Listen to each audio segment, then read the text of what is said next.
Welcome to planet Viltrum, home of the Viltrumites, the most powerful humanoid race in the galaxy. Thanks to their genetic superiority, immense strength, and advanced technology, the Viltrum Empire presents itself as a peaceful ruler. They claim a noble goal, spreading their power and influence to every planet. Or at least that's what they want you to believe. Today, we'll walk through Viltrum's history to separate the truth from the Empire's full-blown propaganda. At first glance, Viltrum looks a lot like Earth: blue oceans, terrestrial landscapes, a lone blue planet. But the similarities end there. Viltrum cities are filled with highly advanced technological architecture, millennia ahead of humanity. Viltrumites are fierce social Darwinists. Their culture places extreme emphasis on physical brute strength and survival of the fittest. They are intensely loyal, and every man sports a signature mustache. It's a tribute to their first and most revered emperor. Though Earth doesn't exactly have the best track record with all-powerful leaders who wear mustaches, Viltrumites are incredibly strong. They can endure extreme pain and pressure, possess superhuman strength, and have the ability to fly. They are practically unstoppable. The true origins of Viltrum and its rise to power have been lost to time. The Empire teaches its people a utopian myth. They claim their perfect, super-strong race created a flawless society with zero problems. They formed a World Betterment Committee to share their strength and advanced technology with other planets, sending scientists and warships to protect populations and improve their civilizations for the benefit of the entire universe. Sounds noble, right? But the truth is far darker. Viltrum's perfection was built on the violent purge of any planet or race they deemed too weak. The Viltrum Empire was founded by Argall. He became the first emperor and ruled as a ruthless tyrant. He valued strength above all else, though he also respected wisdom. He showed no mercy to those he considered weak. But he was strategic in his conquests, using them to advance Viltrumite technology and society. Under Argall's rule, Viltrum entered a golden age. They constructed towering skyscrapers and massive cities, developed advanced interstellar travel, and created medical technologies that eradicated famine and incurable diseases, dramatically extending their lifespans. Although rapid technological growth caused climate issues, the Viltrumites worked together under Argall's leadership to repair and preserve their planet, turning it into a technological paradise. Argall deeply loved his son and trained him to one day carry on his legacy, but no golden age lasts forever. After countless millennia of conquest, Argall was assassinated by one of his own subjects, a Viltrumite named Thetis. Disgusted by the cruelty of Argall's mission, Thetis killed the emperor and fled Viltrum, becoming the Empire's most wanted criminal. He later founded the Coalition of Planets, an intergalactic peacekeeping organization dedicated to stopping the Viltrum Empire. With Argall gone, Viltrum fell into a power vacuum. No one knew the whereabouts of his protected heir. Soon after, a brutal civil war known as the Great Purge erupted. The Viltrumites turned on each other, slaughtering anyone considered too weak. By the end of the war, the planet's population had been cut in half. The survivors emerged even more ruthless and powerful than before. After the war, the surviving Viltrumites rebuilt their cities. The council decided the strongest among them would rule as Grand Regent, until Argall's rightful heir was found. They chose a warrior named Thrag.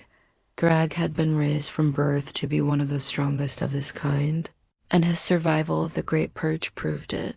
He embraced extreme Darwinist beliefs and declared his mission to finish Argall's work and make Viltrum the only empire. He also swore to hunt down and kill the great betrayer, Thetis. Under Thrag's leadership, the Empire created a World Conquest Committee and established a clear three-step plan for domination. First, use advanced space technology to scout out weaker, easily conquerable planets. Second, establish secret military bases near those planets and infiltrate their societies. Third, when the time is right, send in Viltrumite soldiers to announce the invasion and take full control. The campaign was extremely successful. The Viltrumites first conquered their own galaxy, then set their sights on distant systems. Compliant planets received protection, advanced technology, and the elimination of war, famine, and disease. But only if they swore absolute loyalty to the Empire. Those who resisted faced horrific consequences. The best-case scenario was total enslavement. The worst case? Global genocide. If Viltrum couldn't have your planet, no one could. One tragic example is the planet Europa. The Unipans were a peaceful, scientifically advanced society. After the Viltrumites invaded, entire cities were destroyed in just days, with massive casualties. The Unipans fought back with their own advanced weapons, but they were no match for the Viltrumites. Their resistance was brutally crushed, and the surviving population was nearly wiped out. Europa became a fully controlled colony. A small number of Unipans escaped and established breeding camps on distant outposts, attempting to genetically engineer a warrior strong enough to defeat the Viltrumites. The experiments failed, but rumors say Thetis recruited the survivors into the coalition of planets.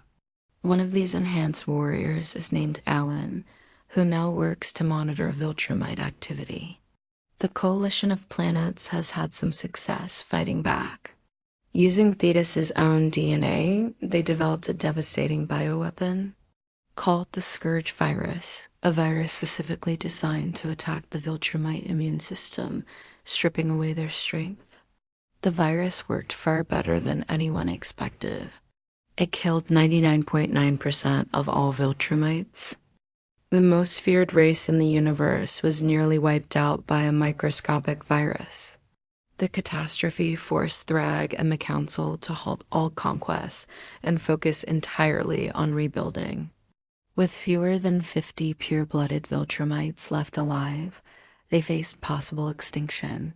To survive, they began interbreeding. This desperate need for new blood led them to discover Earth, a planet thousands of light years away, whose inhabitants shared 99% of Viltrumite genetics, though far weaker and less advanced.